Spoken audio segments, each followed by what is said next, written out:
सभी विद्वान गणों का हार्दिक स्वागत है। विद्यार्थियों, आज हम मूल्यांकन एवं उसकी प्राविधियों के बारे में अध्ययन करेंगे। मूल्यांकन क्या है और उसकी प्रमुख विधियाँ क्या हैं, इनका हम आज अध्ययन करेंगे। मुझे उम्मीद है कि आज का लेक्चर आपके लिए बहुत ही उपयोगी साबित होगा और मैं आपको अच्छे से समझाने की कोशिश ज़रूर करूँगा। चलिए शुरू करते हैं। गणित शिक्षण के परंपरागत मूल्यांकन में जांच एवं परीक्षा का सिद्धांत रहा है। यानी जो गणित शिक्षण है उसकी परंपरागत मूल्यांकन में जो सदियों से आ रहा है, उसमें जांच और परीक्षा का सिद्धांत प्रमुख रूप से रहा है।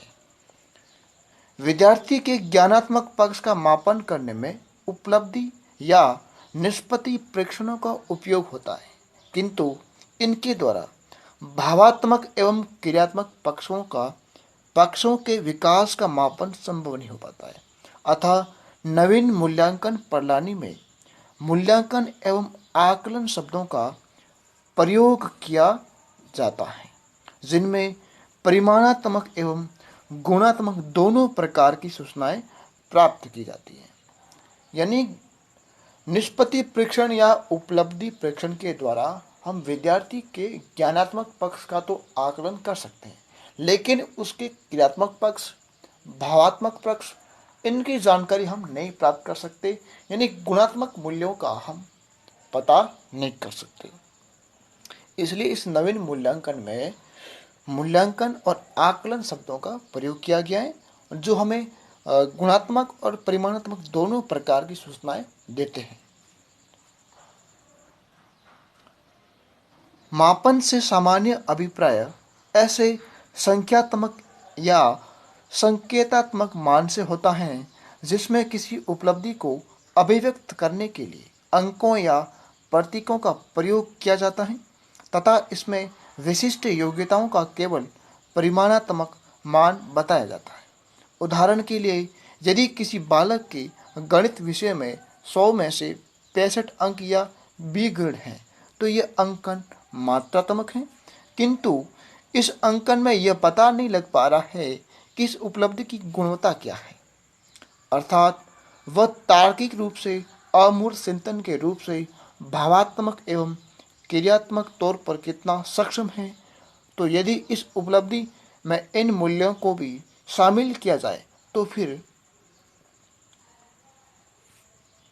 ये मापन क्या करेगा, मूल्यांकन में बदल जाएगा। यानी जो मापन है वो मात्रात्मक मापन है। यानी मापन हमें केवल संख्या की जानकारी देता है, उसके अंदर क्वालिटी क्या है, उसके अंदर गुण क्या है, कितना अच्छा है, वो कितना सुंदर है, ये हमें चीज मापन नहीं बता सकता। इसके लिए हमें क्या करना पड़ेगा, मूल्यों का अंकन करना पड़ेगा। अतः हम कह सकते हैं कि मापन प्लस मूल्यों का अंकन बराबर क्या होगा, मूल्यांकन। मापन हमें परिमाणात्मक मात्रात्मक पक्ष की जानकारी देगा और मूल्यों का अंकन हमें क्या करेगा, गुणात्मक मापन देगा। स्पष्ट है कि मूल्यांकन ये निर्धारित करता है कि अपेक्षित व्यवहारगत परिवर्तन किस सीमा तक हुआ है। मूल्यांकन प्रक्रिया में मुख्य 3 तत्वों का निर्धारण किया जाता है। कौन कौन से?